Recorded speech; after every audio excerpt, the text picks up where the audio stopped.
기도하자는 말씀 있으시죠? 오케이. 네, 기도 한번 할까요? 네.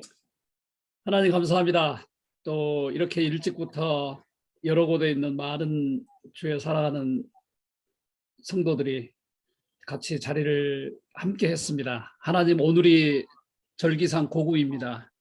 우리의 마음속에도 하나님의 은혜의 담비를 내려주셔서 우리의 생업을 축복하시고 우리가 섬기는 교회와 특별히 우리가 기대하는 우리 자녀들, 하나님 하늘의 문을 여시고 복을 주셔서 우리가 이 땅에 살아가는 동안에 꼭 해야 될 일들, 의미 있는 일들, 아름다운 일들을 잘 감당할 수 있는 저희들을 되게 하시옵소서.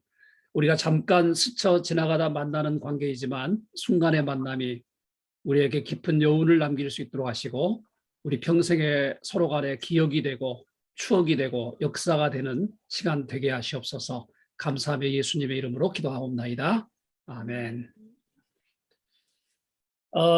반갑습니다. 저희 강원도는 조금 철이 늦어요. 그래서 지금 한창 꽃이 피고 있고요. 아마 다음 주 정도면 저희 농장 정원에 철쭉꽃이 굉장히 많거든요. 꽃이 만발할 것 같아요. 드럼나무도 꽤 많이 있는데 아마 다음 주 정도면 먹을 수 있을 것 같고, 제가 비닐하우스에 심은 야채들은 오늘 아마 제 아내랑 같이 첫 번째 쌈을 먹지 않을까. 저희는 농약을 전혀 안 합니다. 저희 농장에는. 그래서 언제 한번 오시면 좋을 것 같고요. 요즘 되게 바빠요. 굉장히 많은 걸 심고 있고요. 꽃도 많이 심고 감자도 두드럭 심었고 딸기도 저희가 모종이 있어서 한 두럭 심었고, 사과나무는 올해 한 20주 더 심어서 한 80주 정도 돼요. 그래서 내년부터 조금씩 먹을 수 있을 것 같고, 셀 수도 없는 많은 것들이 있어서 그 사이에 3달 동안 병아리도 한 25마리 나와서 새로, 저희가 굉장히 부자입니다. 제가 수탉을 잡아드릴 수 있고요. 그 사이에 책이 3권이 나왔는데 제 책이 2권이 제가 지난 몇 년 동안 작업하던 책이 나왔고, 네, 이거는 힐데가르트는 작년에 나왔고, 디오니시우스는 제가 제 주전공의 가장 중요한 스타팅 포인트입니다. 그래서 나왔고, 제가 굉장히 사랑하는 베르나르라는 이제 12세기의 수도사 원장이신데, 뭐 당시 원장이면 우리나라의 현재 로마 교황청의 교황 같은 직위를 차지하신 분이거든요. 그분이 2000년 기독교 영성의 아주 핵심적인 인물이라고들 그래요. 기독교 영성에. 그래서 그 책이 지금 몇 권째 나와 있는데, 뭐 저 굉장히 바쁘게 지내고 살았고요. 여러분들도 마찬가지시죠? 뭐 이렇게 살고 있습니다. 오늘은 제가 역사의 2번째 이야기를 좀 드리고 싶고요. 제가 여러분에게 지난번에 조금 빨리 이야기할게요. 지난번에 그런 이야기를 나눴어요. 우리는 어떻게, 왜 역사를 공부할까?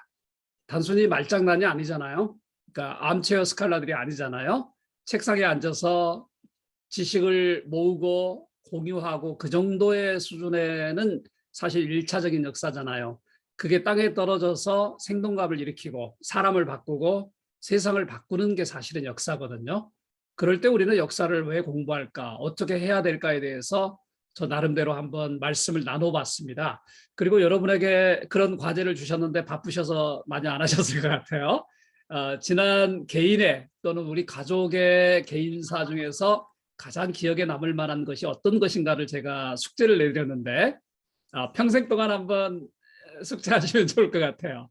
그거는 ongoing process, 계속해서 진행되는 거기 때문에 어느 한순간에 끝나지 않잖아요. 제가 간단히 서론을 이야기를 하고 오늘 하고 싶은 이야기를 말씀을 드리죠. 저도 숙제를 했어요. 저는 사실 저희 어머님이 저의 역사의 포인트의 한 기점이셨습니다. 초등학교 4학년 때 우리 어머님이 돌아가시는 순간에 돌아가시려는 그 마지막 고비에서 하나님을 만나셨고, 그게 저에게는 초등학교 4학년 때 충격적인 영향을 줬고, 저는 어머님이 소천하실 때까지 40년 동안 그냥 그 울타리에, 좋게 표현하면 그 은혜의 울타리인데, 좀 저 개인적으로는 굉장히 아쉬움도 많았지만은 그냥 그 편견과, 그러니까 믿음이라는 편견과 그 모든 것에 쌓여서 저는 40년을 달려왔어요. 저는 그 세계만 있는 줄 알았어요. 세상에는 달도 없고 태양도 없고 그냥 지구만 있는 줄 알았어요. 제 어머님이 2019년에 삼민운동 100주년 남겨두고 한 2달 전에 돌아가셨는데 사실 그 이후에 저에게는 놀라운 변화가 생겼어요. 되돌아보니까 이제 저희 나이가 되면은 저희 삶과 인생과 자녀들을 되돌아보는 시간이잖아요.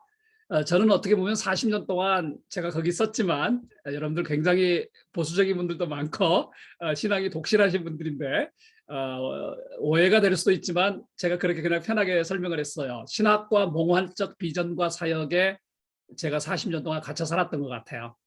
부정적인 것만은 아니에요. 그러나 제 인생을 지금 되돌아보니까 그냥 그렇게 살았던 것 같아요. 저는 어머님의 소천이 그렇게 저에게 충격적 변화를 주리라고는 생각을 못했어요. 제가 여전히 살아겠고 제가 막내거든요. 그런데 어머님의 소천은 저에게 그 틀을 깨는 작업들을 시작하게 만드셨어요. 비전이라는 것은 순간에 좋지만은 그게 지속되면 굉장히 위험하다고 말씀을 제가 한번 드렸는데요. 사실 굉장히 좀 묵직한 이야기거든요. 추동력은 있지만 그 비전에만 머물러 있으면 사람이 굉장히 불쌍해져요. 사실은 인생 전체를 두고 볼 때. 그래서 제가 possessed, 그러니까 보통 possessed by vision 이라는 용어를 좋아하지만은 그거를 좀 깨려는 시도를 제가 했어요.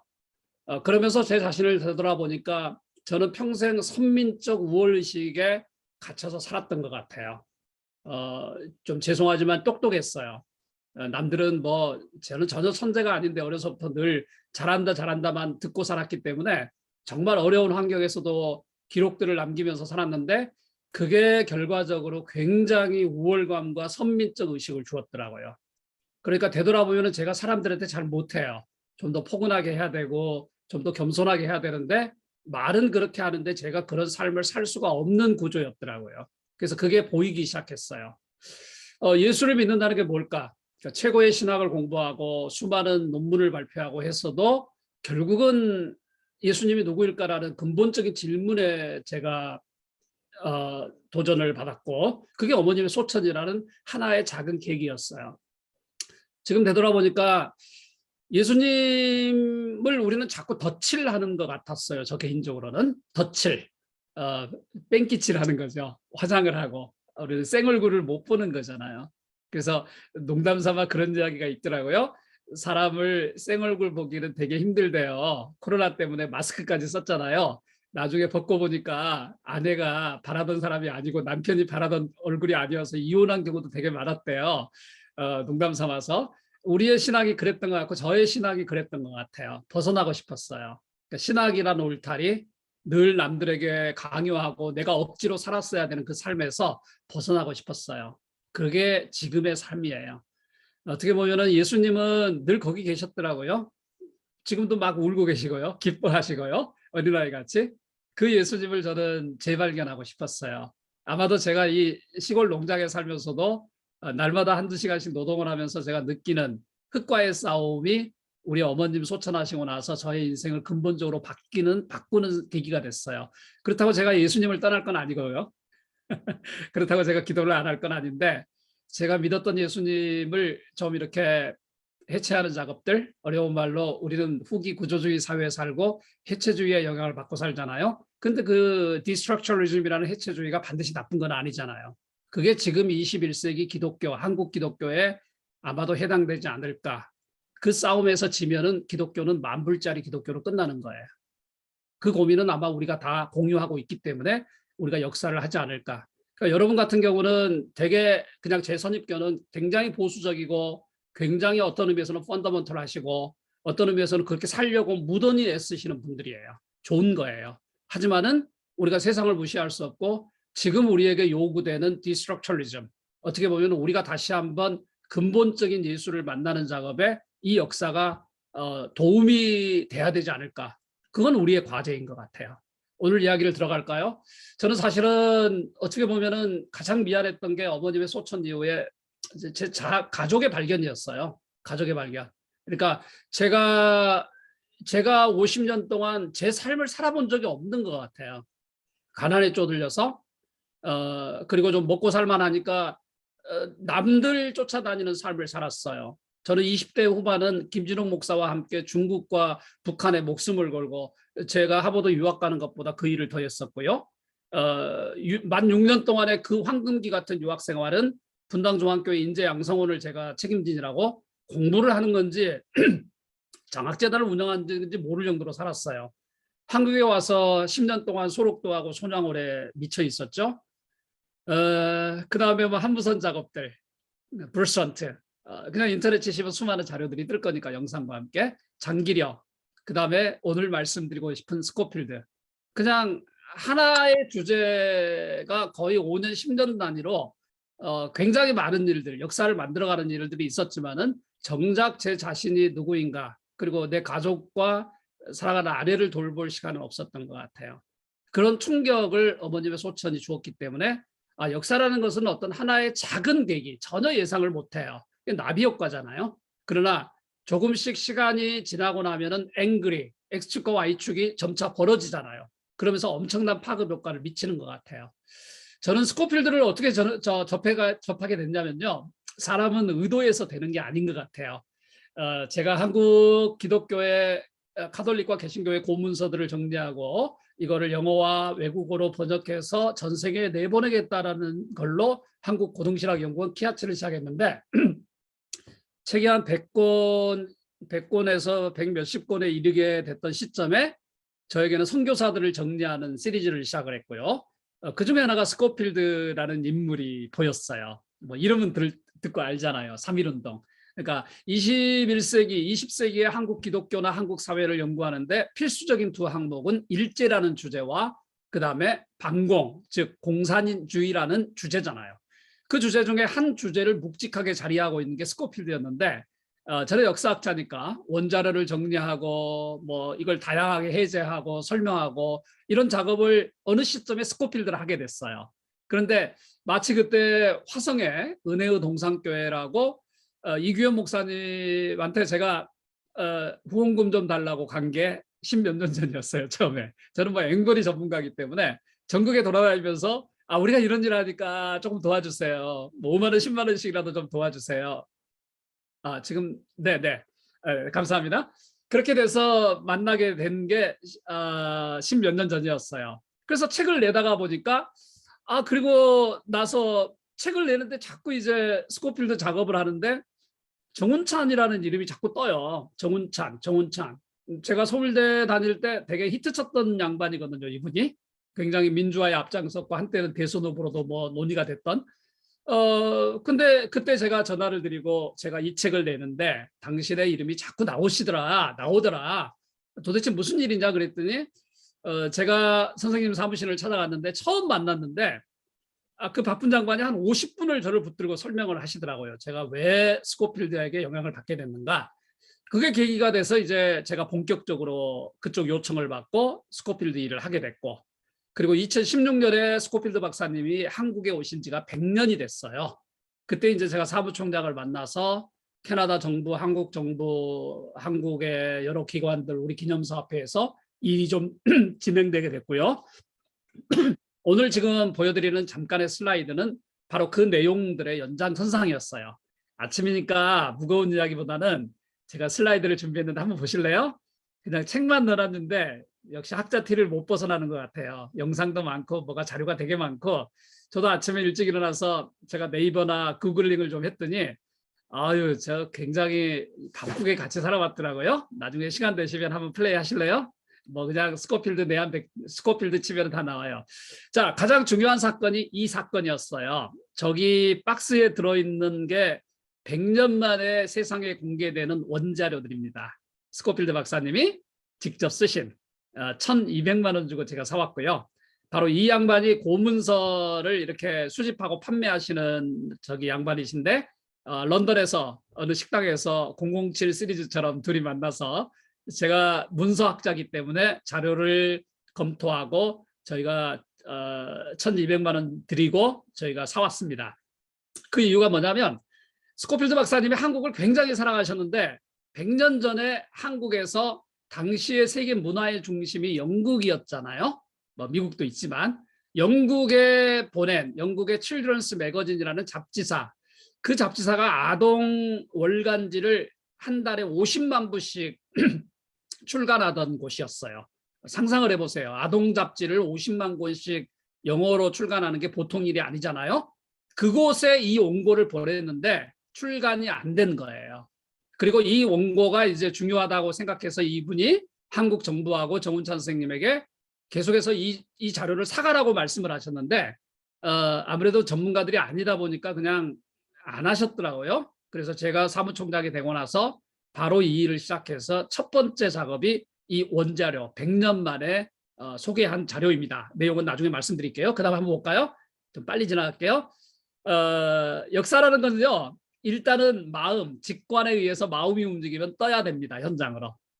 이 양반은 스코필드 이야기를 좀 할까요? 영국의 럭비 아시죠? 럭비 운동 아시죠? 그 럭비가 시작된 럭비라는 마을에서 시작을 하셨어요. 태어나셨어요, 이분이. 그래서 제가 가봤어요. 다 럭비죠, 그냥 전부 다. 럭비 뮤지엄도 있고 조그마한 시골 동네예요. 그 다음에 넘어갈까요? 예, 럭비 스쿨 다 럭비예요. 가보니까 럭비 공은 안 보이는데 다 럭비예요. 그래서 이게 베슬로우, 좀 더 크게 말하면 널리셔라고, 널비셔. 여러분들 버밍햄이라는 지역 아시죠? 산업혁명의 중심 본부예요. 런던에서 1시간 반 정도 위로 올라가는 지역에 이제 있는데 그 안에 있는 조그마한 지금도 변두리 지역이에요. 럭비 스쿨. 넘어갈까요? 널리셔 있죠. 이 지역은 이제 럭비라는 마을은 조금 더 큰 동네 이름이 베슬로우예요. 베슬로우도 그냥 동 정도 될까요? 지금도 굉장히 조용한 동네고요. 그 다음 지나갈까요?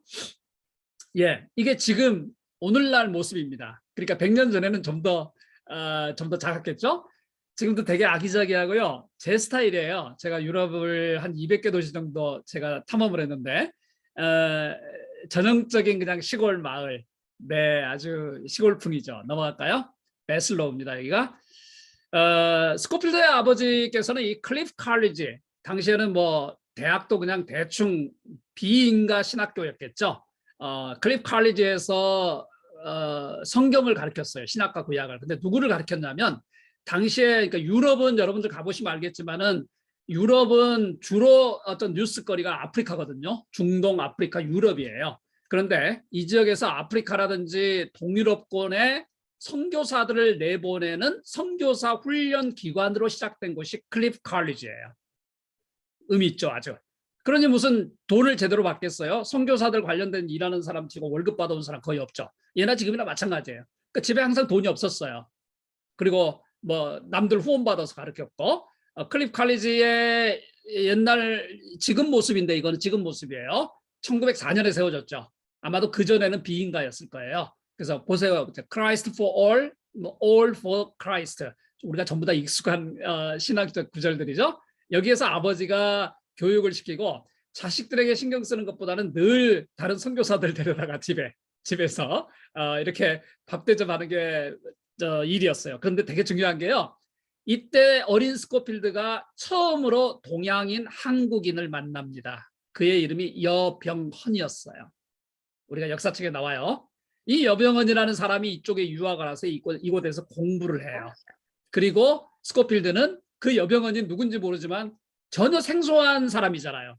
우리가 이 블랙 아메리카를 보는 거하고 비슷하잖아요. 흑인들을 보는 거하고 비슷하잖아요.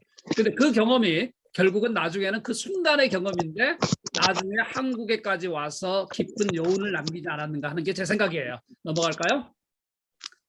다음 슬라이드. 예. 지금도 그냥 아기자기하고요. 네. 아침 산책길로 아주 좋고요.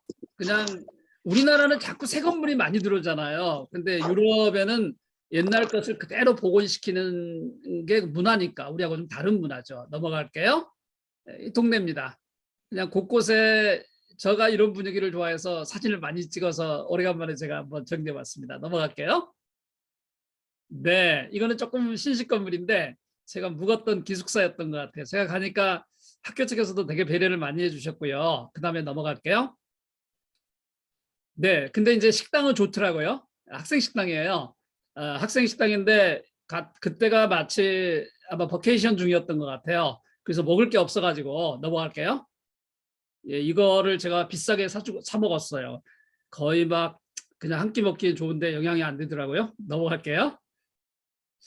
저녁 그 클리프 칼리지 저녁 모습이고요. 예, 그다음 깔끔하죠. 아기자기하고 유럽 가면 다 좁거든요.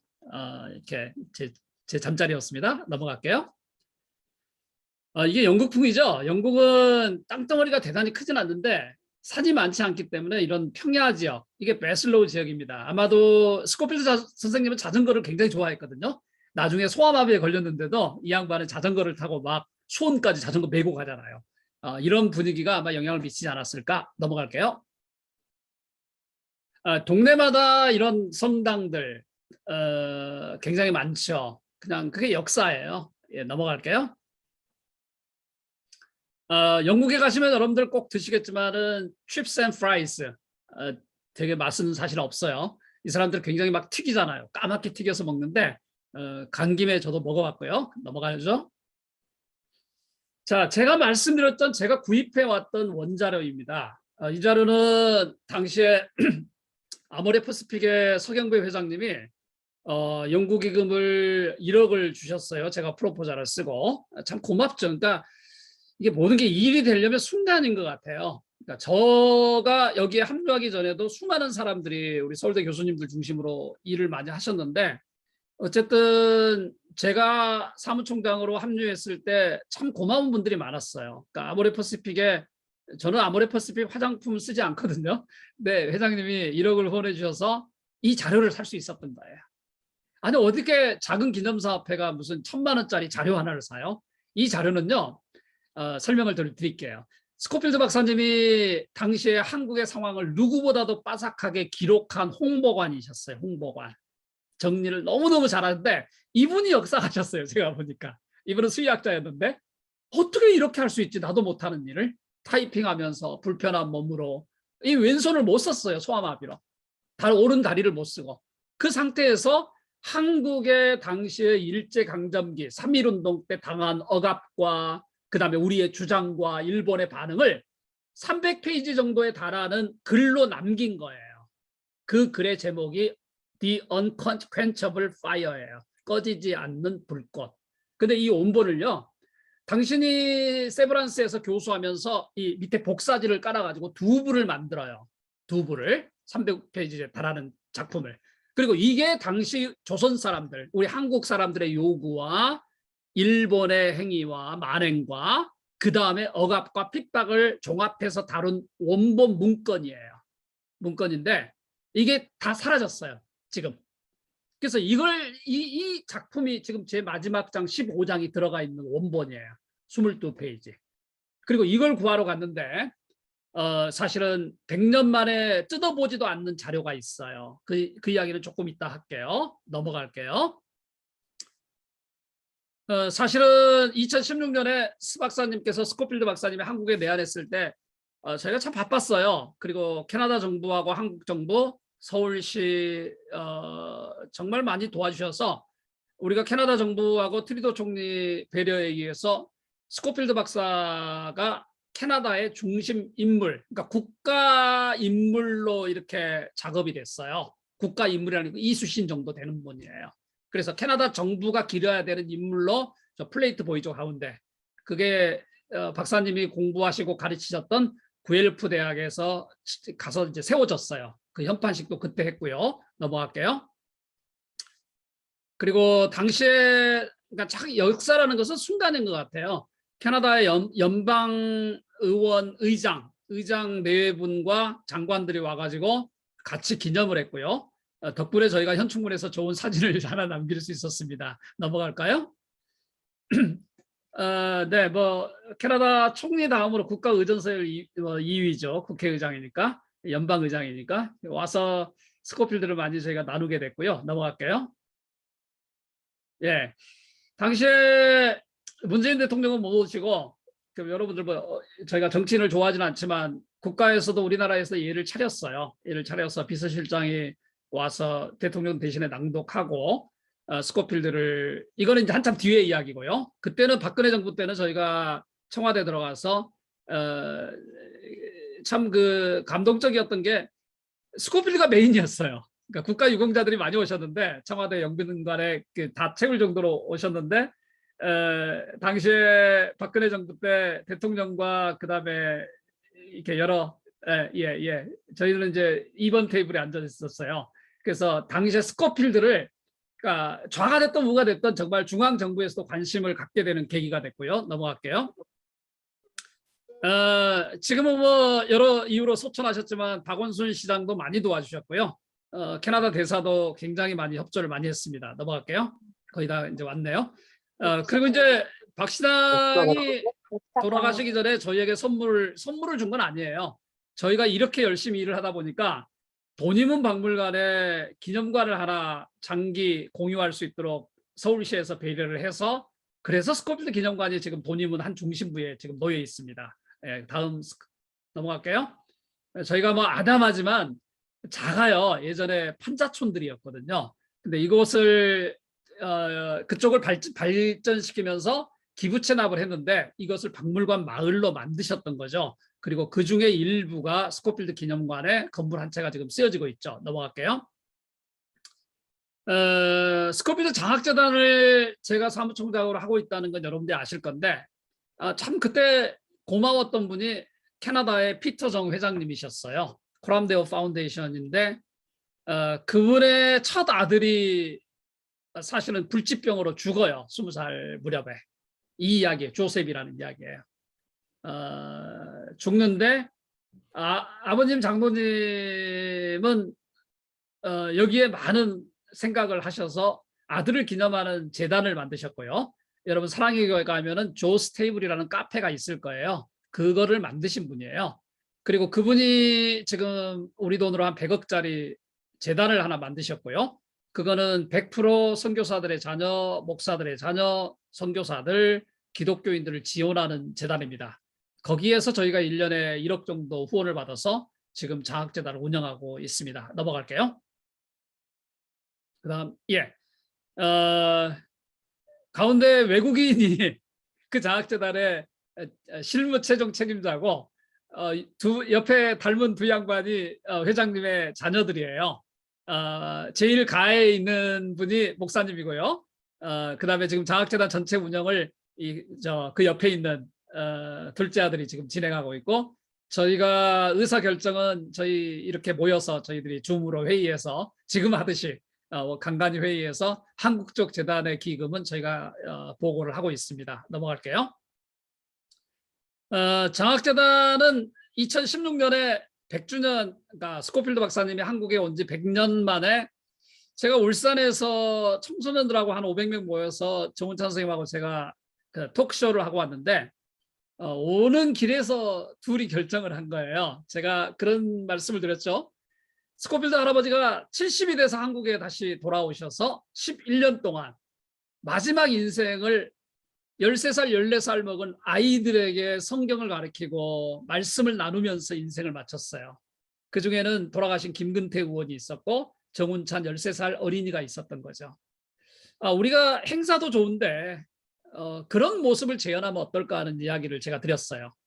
그때 정운찬 선생님 나이가 70이 넘으셨거든요. 그래서 선생님께서 이렇게 살아보시면 어때요? 하고 이야기를 해서 시작된 게 스코필드 장학문화사업단의 장학재단이었습니다.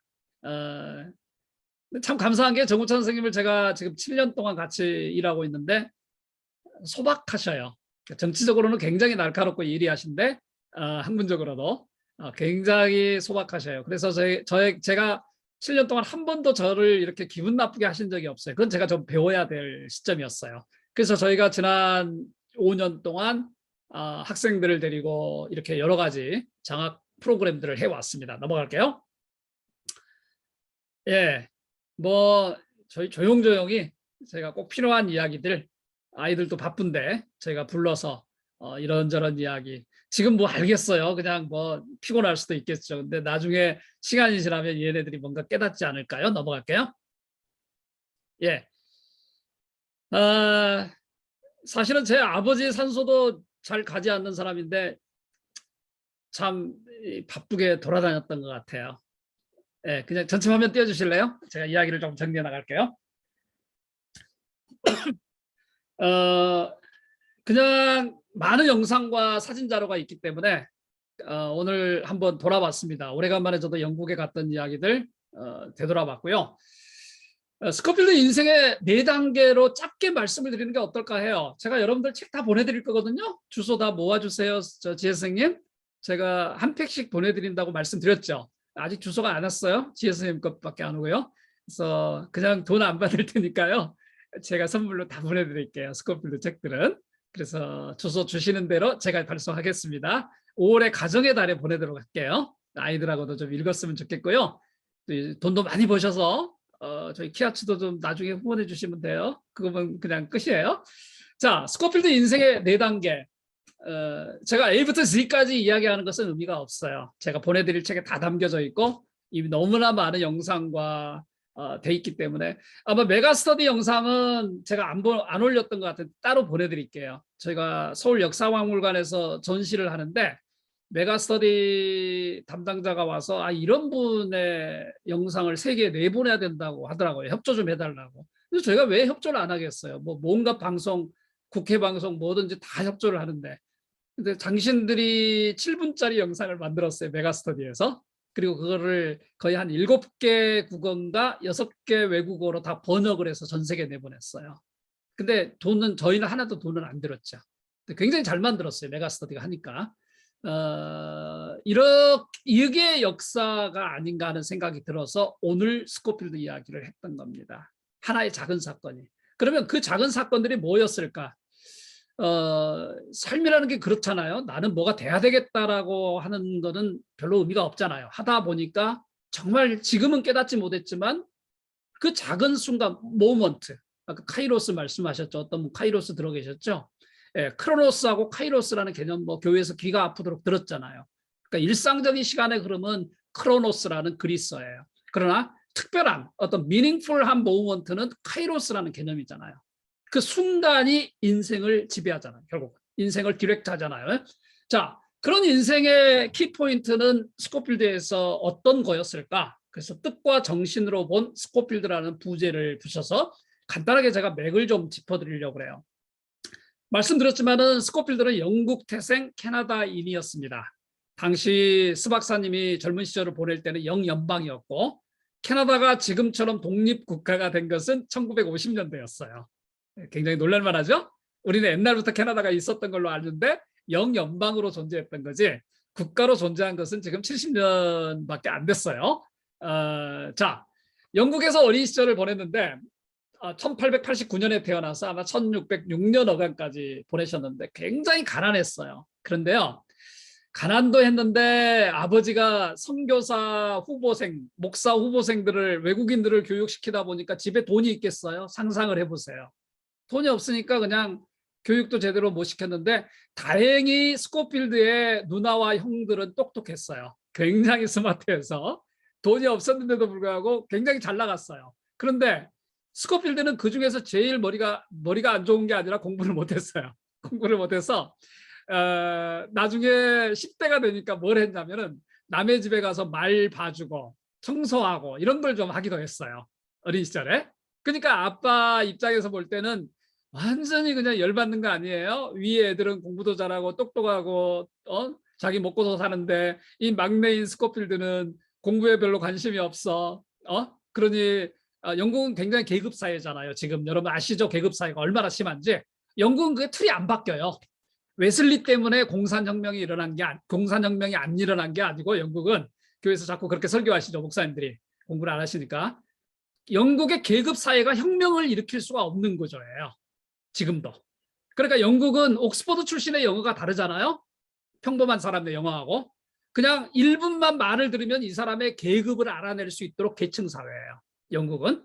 그러니 스코필드는 남의 말똥치고 그러니 아빠 입장에서 열불이 나죠. 학력에서 밀렸어요. 근데 이게요. 죽을 때까지 이어져요. 그러니까 내가 나중에 이야기하겠지만 스코필드가 극복하지 못한 건 가족의 문제였어요. 그러니까 2가지 포인트인데 죽을 때까지 이어져요. 나중에 형들하고 관계가 안 좋아요. 누나하고도. 그런데 더 감동적인 건요. 그 이야기 하고 지나갈게요. 한국의 3.1운동에 대한 기록, 아까 The Unquenchable Fire라는 책이 있었죠. 평소에 연락도 안 하는 형에게 그 자료를 보냅니다. 영국에. 한번 생각을 해보세요. 평소 연락을 전혀 안 하는 형에게 믿을 수가 없으니까 형에게 자료를 보내서 부탁을 해요. 그 편지가 제가 갖고 있어요. 형, 이거 영국의 칠드런스 매거진 잡지에 좀 보내줬으면 좋겠어. 아무도 못 믿을 것 같아. 그 심정을 여러분들 한번 헤아려 보시면 어때요? 평생 연락도 안 하면서 그렇게 의절하고 살았던 형에게 한국의 독립운동의 1급 자료를 런던에 원본을 보내요. 원본을. 근데 그게 형에게 보내요. 그런데 너무나 내가 가슴이 아팠던 게 런던에 갔는데 봉투도 뜯어보지 않고서 파일로 돼 있어요. 제가 100년 만에 그걸 개봉했어요. 제가. 영국은 당시에 1902년에 영일 동맹을 맺고 있었기 때문에 일본을 기분 나쁘게 할 수가 없어요. 역설적으로 영일 동맹을 맺었기 때문에 영연방의 시민이었던 스코필드를 일본은 손댈 수가 없었어요. 그럼 이해되시죠? 그러니까 이게 긍정과 부정이 같이 있었던 거예요. 근데 어쨌든 간에 돌아가죠. 영국에서 어린 시절에는 굉장히 스코필드가 그냥 천진난만한 말 안 듣는 애였어요. 자전거 타기를 좋아해서요. 자전거만 끌고 아까 그 들판을 헤매고 나중에 런던으로 이사를 하게 되거든요. 런던에 와서도 자전거 타고 런던을 뺑뺑 도는 정도로 열정적이었어요. 그런데 왜 이런 스코필드가 10대 때 캐나다로 이민 아닌 유학 이민을 떠났게요? 어느 날 10대 중반에 이런 스코필드를 아빠가 밥상머리에서 한 소리 했어요. 야, 10대 중반이 됐는데도 엄마 아빠한테 밥을 빌어먹는 사람은 버러지에 불과하다. 이건 목사가 할 말은 아닌데 그 말을 했어요. 그러니까 이제 아빠의 심정도 이해되죠. 자식들 키우다 보면은 유달리 못 따라오는 애는 정말 가슴에 품게 되지만 또 열도 받죠. 동시에. 저만 그런가요? 그럴 것 같은 느낌이. 아무도 안 보니까 쥐어 패든지 야 너 버러지야 버러지. 근데 진짜 그 말을 했어요. 더 재밌는 거는 스코필드가 여기서 충격을 받아요. 내가 버러지? 그리고 나서 캐나다로 떠납니다. 10대 중반에. 그때부터 정신을 차린 거예요. 가끔 애들은 좀 정신을 차리게 할 필요가 있어요. 부모 입장에서는. 미워서 그러는 게 아니니까. 캐나다에 갔는데 호렬단신이죠. 그냥 뭐 박스 하나 치고. 당시에는 이제 캐나다가 무조건 나쁜 건 아니었잖아요. 광활한 땅, 기회의 땅이었기 때문에 그럼 나도 여기서 그냥 이렇게 사느니 가겠다. 아빠도 보기 싫고 공부 잘하는 누나 보기 싫고 형도 보기 싫으니까 가겠다. 하고 가서 공부를 시작한 거예요. 여러분들이 지금 캐나다 가시면요. 제임스 게일이라고 들어보셨죠? 제임스 게일. 자, 춘향전을 한글로 번역한 사람이에요. 처음으로. 심청전을 영어로 번역한 사람. 저희도 책을 냈거든요. 게일 선교사가 누구냐면 철로 역정을 한국말로 처음으로 번역한 분이 게일 선교사예요. 게일 선교사의 생가가 있는데 알마라는 곳에 가보니까 지금도 한 100에이커 돼요. 1에이커가 2,000평, 1,200평이니까 한번 생각을 해보세요. 그만큼 넓어 캐나다는. 그러니까 이제 그 신천지를 찾아서 떠난 거예요. 떠났는데 돈이 있어요, 인맥이 있어요. 가서 어찌어찌 하다가 수의학을 토론토 대학의 수의과 대학이죠. 지금 말로 하면 수의학을 공부하는데 먹을 게 없으니까 영양실조 비슷하게 걸리잖아요. 냄새 킥킥거리는 옛날 노동자 숙소 생각해 보세요. 거기에서 공부를 하는데 이 못 먹고 그냥 없는 돈에 알바하면서 고생하다가 소아마비에 걸린 거예요. 그래서 평생 이 왼팔을 못 써요. 이거를 오른 다리를 제대로 못 써요. 그러니까 쉽게 말하면 장애우예요. 우리는 이 위대한 스코필드 때문에 스코필드가 정상인이라고 생각하는데 육체적으로는 정상인이 아니에요. 그렇게 살았어요, 평생을. 그런 분이 자전거를 들쳐매고 화성 제암리에 가서 현장에 사진을 찍고 인터뷰를 하고 기록에 남긴 거예요. 10대 후반에 캐나다로 떠난 스코필드는 그때사 정신이 든 것 같아. 10대 후반에. 가난과 공부에 대한 열정은 대단했습니다. 그러니까 사람은 말이죠. 저도 요즘은 제가 학원업을 하잖아요. 먹고산이라고. 애들을 가르쳐 보면은 한 5% 정도는 정말 머리가 안 되는 애들이 있어요. 미안한데. 공부머리가. 공부머리예요. 공부 못한다고 절대 인생 실패자 아니에요. 더 돈도 많이 벌 수 있고 더 성공할 수 있고 더 인생을 깨달을 수 있어요. 그런데 최소한 공부머리는 한 5%는 좀 힘들어요. 나머지는 다 비슷해요. 중요한 것은 누가 어떤 순간의 계기의 결심과 패션을 가지고 하느냐의 문제겠죠. 근데 스코필드는 했던 것 같아요. 그때사. 무섭게 공부를 했고요. 이분은 3.1운동 기간을 빼고서 은퇴할 때까지 세계적인 수의학자가 됩니다. 어느 정도였냐면요. 여러분들 그 쥐약 아시죠? 쥐약, 와파린이라는 쥐약. 쥐약의 원천 기술을 확보하신 분이 이분이에요. 그러니까 지금처럼 어떤 카피라이트 저작권이 지금처럼 유행했다면은 떼부자가 됐겠죠. 떼부자가. 그리고 우리 기념사업에도 도움이 됐겠죠. 근데 당시에는 그런 게 없었단 말이에요. 와파린이라는 원천 기술을 확보할 정도로 유명했고요. 심지어 이분은 수의학자지만은 의대에서도 이분의 책을 가지고 기초 뭐 위생학이라든지 연구를 한다고 그래요. 대단한 분이에요. 그렇게 성공한 분, 그러니까 교과서에 남는 분이에요. 쉽게 말하면 교과서에 나오는 분이고 그렇게까지 성공을 하게 됩니다. 우리는 물론 이제 한국과의 관계만 생각하고 이분을 애국자요 민족지사로 생각하지만은 사실은 세계적인 수의학자예요. 제가 여기서 드리고 싶은 이야기는 전문성이에요. 전문성. 유대인의 교육은 굉장히 좋잖아요. 두 가지를 꼭 공부해야 되죠. 자기가 어떤 상황에서도 생존할 수 있는 생존 기술, 금빵을 하든지 은빵, 금은빵을 하든지 기계를 고치든지 밭을 갈든지 닭을 키우든지 어떤 상황에서도 네가 네 잡에서 해고당할 때에도 하루 세 끼를 먹을 수 있는 그 능력을 확보해 주는 게 사실은 인생 교육의 첫 번째인 것 같아요. 아이들에게. 두 번째는 전문 영역이죠. 음악을 한다, 역사를 한다, 경영을 한다. 뭐든지 그 분야가 최고라는 것은 그냥 1등은 아니잖아요. 프로페셔널 그룹에 들어갈 수 있도록 뭔가 식당업을 한다, 요리업을 한다. 종류는 상관없잖아요. 문제는 그 분야에서만큼은 프로페셔널리즘이 돼야 된다는 거죠. 이것도 굉장히 중요해요. 우리가 아예 좋은 게 좋은 것만은 아니거든요. 믿음 좋다는 걸로 세상을 살 수 없어요. 맞죠? 냉정하게. 믿음 좋다는 걸로 살 수 없단 말이에요. 그거는 기본이지 그게 다가 아니라는 거죠. 그러니까 우리가 스코필드를 교육하면서 박애라든지 사랑이라든지 이것만 강조하면 안 되고요. 자기가 어떤 여건에 있든지 간에 얘가 그 분야에서 프로페셔널 그룹에 들어갈 수 있도록 어떤 계기와 순간이 필요하다는 거예요. 그게 두 번째의 전문성입니다. 세 번째는 시대 정신이었던 것 같아요. 스코필드 박사님이 26살 때 한국에 옵니다. 1919년이었습니다. 20대 중반의 어린 청년이, 젊은 청년이 어떻게 이런 한 민족의 수용돌이, 어떤 회오리 가운데 뛰어들 수 있었을까? 대단하지 않아요? 인생의 시대 정신은 대단히 중요한 것 같아요. 우리 한국 기독교가 가장 못하는 게 시대 정신이에요. 우리끼리 사니까. 그러니까 우리 만족주의자죠. 시대 정신 관심 없잖아요. 우리가 세상을 바꿔야만 된다고 생각하지 세상을 알아야 된다는 생각은 저는 지금까지 배우지 못했어요. 그게 독선이라고 생각해요. 나는 세상의 희망이다. 교회는 세상의 희망이 아니에요. 맞죠? 세상의 근본 정신이지. 우리는 여러 희망 중에 하나지 유일한 희망은 아니에요. 그건 저는 반대해요.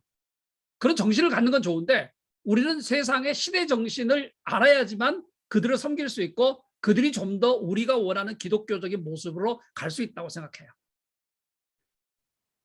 신학에 대해서는 뭐 제 본인은 저도 굉장히 보수적인 신앙을 가지고 살아왔기 때문에 그 이야기는 넘어가고요. 제가 여기서 드리고 싶은 말씀은 스코필드는 그 젊은 나이에 왜 한국에 이렇게까지 열정적으로 왔을까? 그건 시대정신이었어요. 당시에 1차 세계대전이 진행 중이었잖아요. 전쟁은 잔인하잖아요. 우크라이나 전쟁 진행되고 있잖아요. 그냥 우리는 즐기잖아요. 그냥 소식 듣고 안타까워하고 후원금도 내지만은 우리 일이 아니잖아요. 하지만은 죽음이잖아요. 전쟁이라는 것은. 1차 세계대전에 유럽 국가들은 그냥 명분 때문에 많이 참전합니다. 그냥 뭐 왕족도 참전하고 당시 친구들이 굉장히 많이 가서 죽었어요. 스코필드도.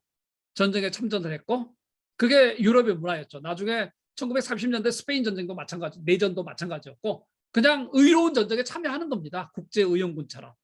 지금은 좀 논란이 되지만. 자, 그런 상황에서 스코필드는 많이 고민을 하지 않았을까요? 1차 세계대전을 겪으면서 도대체 왜 살아야 되고 무엇을 위해 살아야 되는지를 고민했겠죠. 그 시대는 특별히 이런 세계주의가 지금하고는 좀 더 궤를 달리 했었던 거죠. 그런데 결정적인 순간은 당시에 세브란스의 병원의 원장이었던 올리버 에이비슨의 편지 한 통이었습니다. 올리버 에이비슨도 토론토 출신이기 때문에 은근히 그 토론토, 캐나다 출신의 선교사들이 한국 사회에 지대한 영향을 미치거든요. 네, 조금 빨리 진행할게요. 영향을 미치는데 올리버 에이비슨이 자기의 후배 겸 아는 사람에게 편지를 보냅니다. 스코필드에게. 아, 내가 듣자 하니 당신이 수의학에서 박사학위를 하고 굉장히 열심히 살고 있고 인품도 좋다고 들었는데 당신이 필요한 곳이 한 곳 있는데 그곳이 한국일 수 있습니다. 라는 편지를 보냅니다. 그 편지를 받고 이제 박사학위를 막 하고 이제 뭐 돈도 벌 수 있고 뭐 이제 내 삶을 살겠다. 이제 벌어진 단계에서 벗어났다. 라고 생각하는 20대 중반의 젊은 학자가 대답을 했을까요? 우리라면. 그게 질문입니다. 스코필드 박사는 이게 나에게 온 시대적 소명이구나라고 생각을 하고 교육 선교사로 들어옵니다. 올리버 에이비슨도 대단하지만 그 에이비슨의 편지 한 통에 정말 들어보지도 못한 어린 시절에 한 번 어떤 한국 사람을 봤던 그 나라에 갈 수 있었다는 것은 하나님의 은혜였고 기적이었습니다. 그 순간입니다. 순간의 선택이 역사를 만든다는 거죠. 그렇게 해서 한국에 왔어요. 시대 정신에 자신을 맡길 수 있었던 거죠. 우리가 가끔 우리 자녀들을 교육하는데 특히 역사는 그런 것 같아요. 우리는 그게 그 시대의 시대 정신인지 잘 몰라요. 지나놓고 보면은 내가 시대의 흐름에 나도 타 있었구나 이걸 알게 되죠. 사실 그걸 가르쳐야 된다고 저는 생각을 해요. 마지막에 4단계로는 제가 지금 어린 시절을 말씀을 드렸고 그 다음에 세계적인 수의학자로 자랐던 자기 분야의 전문성을 확보했던 캐나다에서의 삶을 말씀을 드렸고 세 번째는 20대 후반의 결정적인 선택, 시대 정신을 말씀드렸는데 마지막에는 노년의 삶이었어요. 1958년에 이승만 대통령이 절친이에요. 절친인데 이승만 대통령이 스코필드를 이제 국빈으로 모셔요. 58년이니까 건국 10주년이죠. 건국 10주년, 해방 13주년 모시는데 이 양반이 이제 에피소드가 2개가 있어요. 58년에 국가보안법, 당시에 보안유지법이죠. 그게 국회에서 강제로 통과가 돼요. 그죠?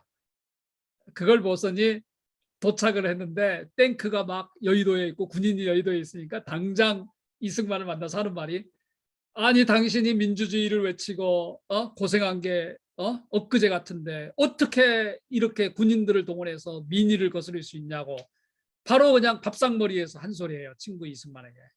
그리고 그 뒤에 안 만납니다. 에피소드예요. 그런데 또 하나의 에피소드는 이 양반이 국빈으로 왔는데 국빈으로 오니까 체류 기간 동안에는 이제 다 정부에서 지원하는 거 아니겠어요? 그런데 자기는 더 이상 캐나다로 돌아가고 싶지 않대요. 나는 한국에서 살겠다. 그의 나이가 70이었습니다. 그런데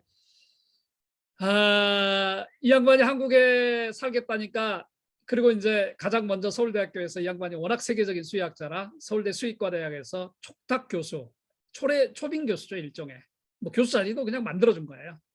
그 다음날 서울대에서 만듭니다. 자리를. 그게 오늘날의 서울대 수의과대학을 만들게 그러니까 원래 수의과대학은 있었어요. 지금처럼 유명하게 된 서울대에서 서울대 수의학과가 서울대학교가 스코필드를 기념하는 계기가 됐던 겁니다. 순간이에요.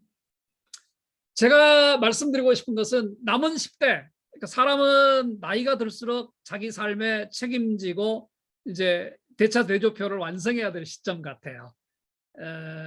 우리나라의 많은 목회자들이 지난 30년 동안 중대형 교회가 한 500개 정도 세습을 했어요. 세습이 나쁜 건 아닌데 그죠? 제가 소록도 사회 가면서 소록도는 늘 목사가 없어서 나 같은 덜 떨어진 목회자도 어떨 때는 새벽 4시부터 오후 2시까지 성도도 몇 명 안 되는데 설교를 7번을 했습니다. 거기는 뭐 목사 구하기가 힘들어요. 그런데 세습하면 참 좋을 것 같은데 아무도 세습 안 하시더라고요. 정말 내가 많이 울었어요 그때는. 지금은 제가 너무 힘들어요 몸이. 노년이라는 게 되게 중요하잖아요. 세습해도 돼요. 다 하시라고 그랬어요. 이미 우리는 희망이 없으니까 거기에 대해서는. 근데 평생 살아온 건데 그러니까 노년의 세월은 그동안에 잘못했으면 반성하면 되잖아요. 죽기 전에. 내가 잘못했어. 난 독선적이었어. 나는 나만 알았어. 그리고 죽기 전에 그렇게 안 살면 되잖아요.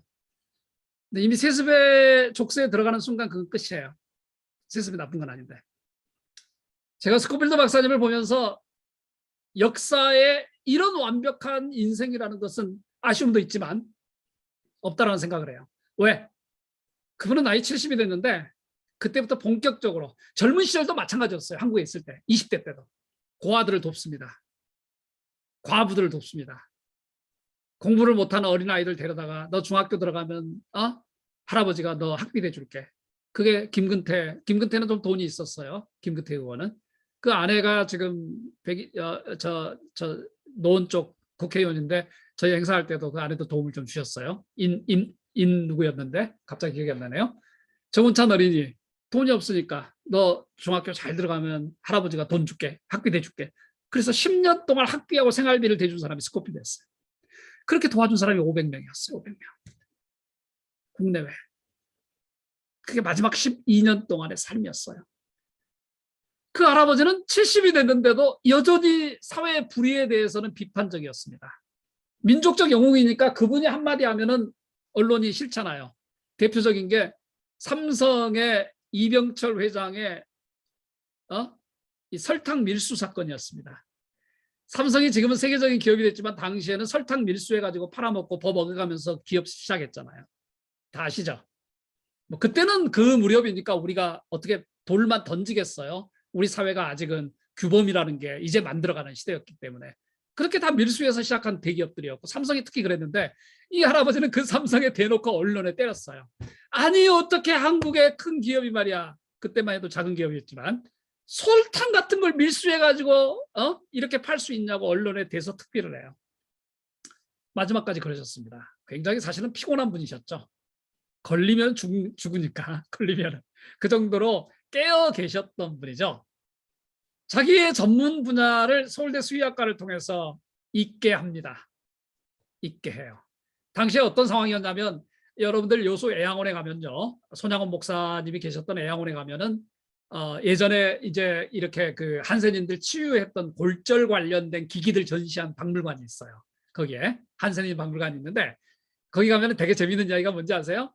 2차 세계대전이 끝나니까 그 많은 그 의료 기술 물자들 쓸 데가 없잖아요. 군에서 썼던 게 이제 시대가 지나갔고 그걸 이리 보냅니다. 애양원으로. 근데 한국에서는 그게 최첨단 기기가 되는 거죠. 그게 돼서 요수 애양원병원이 골절로서 우리나라 최고의 병원이 된 거예요. 그러니까 이제 스코필드 박사님도 그런 경우 아니겠어요? 당신이 평생 세계적인 수의학을 공부를 해오고 인터내셔널 네트워크가 있는데 그걸 서울대 수의과대학에 퍼부은 거예요. 그래서 오늘날 서울대학교가 4월 12일에 그분이 소천하신 날에 저희들이 기념을 서울대학교 차원에서 하고 있습니다. 말씀을 좀 정리할까요? 그 이야기를 안 했는데 그 이야기 제가 5분만 하고 남은 이야기는 끝낼게요. 3.1운동과 젊은 스코필드. 제가 말씀을 다 드린 거예요. 사람과의 만남, 올리버 에이비슨과의 만남, 전문 분야, 세균학, 위생학 등 이 양반이 정말 열심히 했던데 근데 역사는 되게 재밌는 게요. 왜 그런 질문 안 해보셨어요? 왜 스코필드 박사님이 지금의 서울시청 앞에서 대한민국 만세를 부르는데 그 현장의 사진을 민족지사들이 스코필드 박사님에게 맡겨요. 당신이 사진을 찍어달라. 왜 그랬을까요? 소아마비인데, 세균학자인데, 수의학자인데, 전문 사진사도 아닌데. 그래서 되게 흥미로운 게 당시에 세균학자는 현미경을 다뤘잖아요. 현미경은 고도의 사진 촬영 기법이잖아요. 그래서 맡긴 거예요. 이게 저도 몰랐는데 이제 연구를 하다 보니까 당시에 워낙 이 미생물 연구, 위생학 연구에 권위자이시다 보니까 당시에 여러분들 그 스페인 독감이라고 아시죠? 1917년 코로나 같은 거였어요. 유럽에 전 세계 2,500만 명이 죽어가요. 코로나하고 비교도 안 되죠. 근데 그것을 한국에서 케이스 분석을 2만 건을 해서 분석한 분이 스코필드 박사였어요. 우리는 그걸 잘 잊어먹어요. 그냥 독립지사로만 알고 있지. 그 정도로 전문적으로 현미경을 다룬 사람이기 때문에 그분으로 하여금 3.1운동 현장을 사진을 찍게 하고 기록을 요청한 거예요. 그리고 시청 앞에서 찍었던 사진은 지금도 우리나라 대표 사진이에요. 그것 때문에 1960년에 서울시장은 스코필드에게 서울시 명예 시민증을, 시민패를 드립니다. 그리고 그게 지금까지 스코필드 박사의 이미지입니다. 스코필드 박사님은 당시 이갑성을 비롯한 민족 대표 33인 중에 한 분이었죠. 한국의 대종들, 심지어 일본인들까지 소통을 깊게 하십니다. 총독도 만납니다. 그러니까 굉장히 지금으로 보면은 20대 젊은 청년이 할 수 없는 일을 스코필드 박사가 하셨죠. 그분은 3.1운동의 홍보관과 기록관이셨습니다. 평생 소아마비에 걸렸지만은 자전거를 들쳐매고 불의의 현장에 의미가 있다는 순간과 현장에 서 있었던 분입니다. 마지막 이야기로 정리할까요? 우리 아이들에게 그런 순간을 좀 만들어주면 어떨까 해요. 그래서 여행이 필요합니다. 그래서 역사의 현장을 나갈 필요가 있습니다. 왜? 답이 거기 있다면 그냥 100만 원 주고 사버리면 되죠. 근데 그건 역사의 한순간은 살 수가 없어요. 카이로스의 순간은. 그냥 스쳐 지나가다가 하나님의 은혜를 덤으로 받는 거죠. 그게 순간이죠. 그래서 역사하는 거고. 마지막 이야기는 이완용과 스코필드의 만남에 대한 이야기로 끝낼게요. 스코필드 박사님이 화성 제암리를 몇 번을 오가는데 수촌리, 제암리 여러 마을들을 돌아다니면서 기록을 하고 사진을 찍는데 한 번은 자전거를 들쳐매고 지금의 병점역, 그러니까 예전에는 수원역이 병점역이 중심역이었어요. 병점역에서 내려 이제 기차를 타고 서울로 올라오는데 하도 배가 고파서 기차 식당 칸에 들어갔어요. 들어가다 보니까 뭐 좀 먹으려고. 거기 들어가 보니까 막 군인들이 지키고 있네요. 근데 가운데 한국인이 앉아 있어요. 한국인인데 일본 군인의 호의를 받을 정도면 보통이 아니겠죠. 가만히 보니까 누군지 알겠어. 우리나라를 팔아먹은 이완용이에요. 이제 나이 지긋하죠. 이완용도. 얼마나 개혁주의 인물이었어요. 서재필과 함께. 얼마나 정말 한국을 민주화시키려고 초 엘리트 아니었어요? 이완용도. 근데 이제 나라를 팔아먹는 1등 공신이 됐죠. 스 박사님이 누군지도 알았겠죠. 이완용이. 젊은 친구 워낙 똑똑했으니까. 어디 가나 논란을 일으키고 다녔으니까. 들쑤시고 다니고 경무청이고 총독부고 다 그냥 들쑤시고 다니는 스코필드를 당시에 누가 몰랐겠어요. 이완용이 묻습니다. 어이 선교사 양반. 나도 그대가 믿는 천국에 갈 수 있나? 여러분은 뭐라고 답을 하셨겠어요? 지금 이완용급 때는 장관 이상급 되는 사람이 여러분에게 어이 나도 당신이 믿는 천국에 갈 수 있나? 우리는 뭐라고 답을 했을까요? 스코필드는 잠시도 주저하지 않고 이런 대답을 한 걸로 기록되어 있습니다. 당신이 예수를 믿고 천국에 갈 수는 있습니다. 그러나 당신이 2천만 한국 민족에게 사죄하기 전에는 절대 천국을 가지 못합니다. 상당히 가슴 찡한 이야기죠. 그게 기독교인의 기계 아니겠어요? 어떤 선이 있죠. 기독교인이라는 게. 그리고 우리 고백의 선이 있죠. 그리고 그 고백의 선은 단순히 우리가 한 영혼을 구하기 위해서 나머지 공공선과 상식의 선을 무너뜨리는 그런 것은 아니죠. 제가 말씀드렸던 오늘 시대 정신이라는 거, 믿습니다는 출발점이고 아주 중요한 거지만은 모든 게 아니라는 거.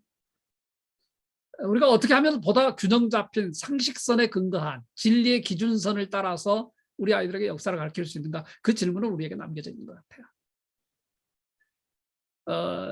스코필드 박사님은 마지막 해결하지 못한 문제는 가족의 문제였어요. 누구나 밝은 점이 있으면 의미 있지 않겠어요? 살아생전도 마찬가지였고, 지금도 사실 자제들이 이제 저희들이 거의 모든 정보를 다 가지고 있기 때문에 자제들이 그렇게 좋은 관계들은 아니에요. 뭐 우리도 다 가정사에서 그런 이야기들이 있잖아요. 그리고 개인적으로 되게 불쌍한 분이었어요. 아내도 따라와서 아내가 병에 걸리게 돼요. 여자들이 되게 힘들잖아요. 남편은 비전 따라갔는데 남편은 목사인데 아내들은 자기가 소명을 안 받고 남편 소명에 얹혀 살아야 되는 경우 많거든요. 저는 개인이 부름을 받았다 하지 가정이 부름을 받았다고 생각하지 않아요. 남편의 부름에 동조해서 결혼을 했다고 저는 보는 거예요. 그리고 남편이 목사지만은 동일한 부름을 받지 않았다면 본인의 삶에 소중함이 있다고 보는 저는 신학자예요.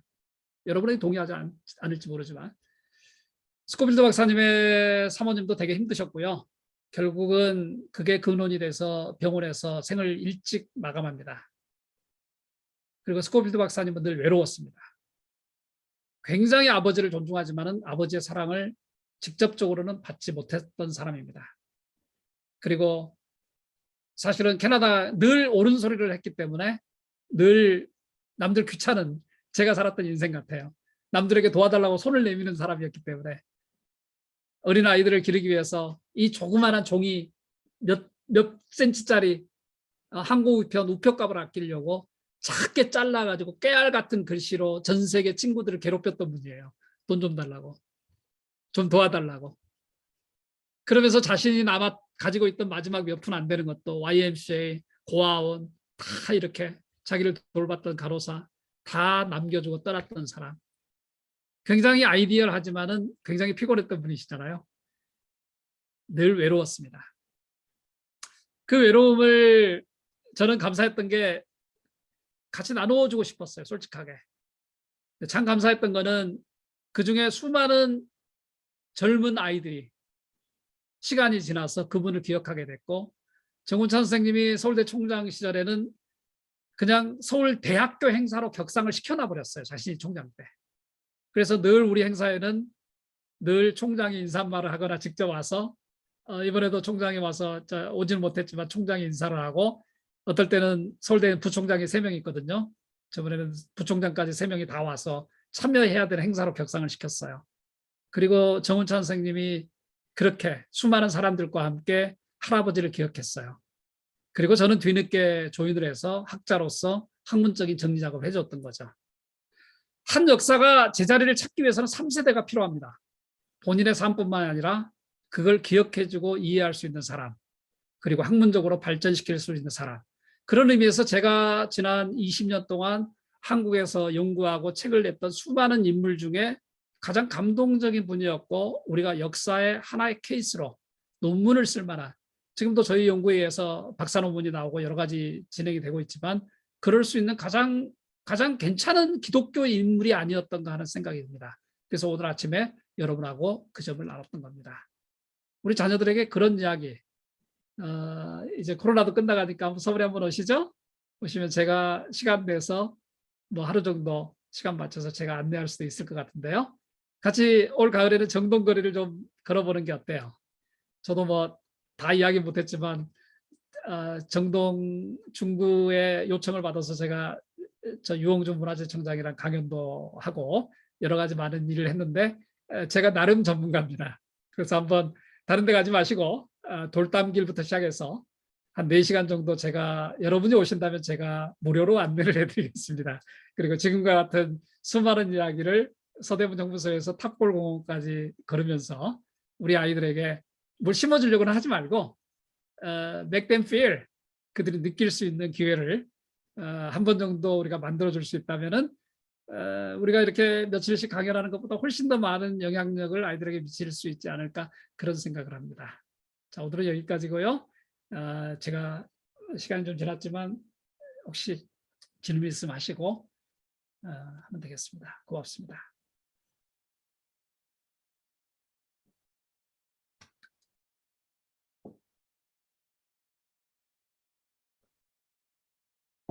끝내면 되는 거예요? 아니면 뭐 말씀을 하세요? 선생님.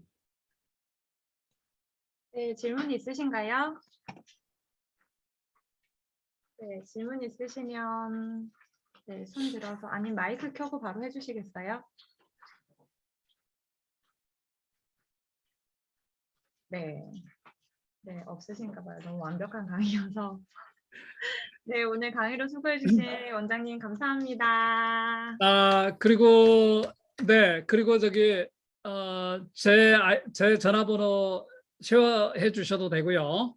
한 분이 다 주소를 모아 주셔도 되고 저한테 보내주셔도 되는데 한 분이 모아 주시면 제일 좋고요. 모아 주셔야지 5월에 가정의 달에 선물 패키지가 나갑니다. 외국은 안 됩니다. 외국은 한국 분들만 제가 드릴게요.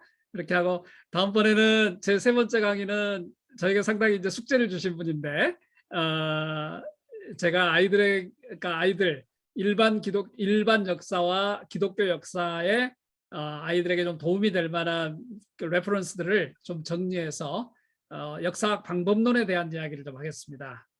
이거는 사실 조금 지루할 수 있는 이야기지만 조금 학문적으로 여러분들이 듣기 원하실 수도 있을 것 같아요. 그래서 역사학 방법론에 대해서 조금 자료를 준비해서 편하게 마지막 강의는 그렇게 할 수 있도록 하겠습니다. 제가 기도할까요?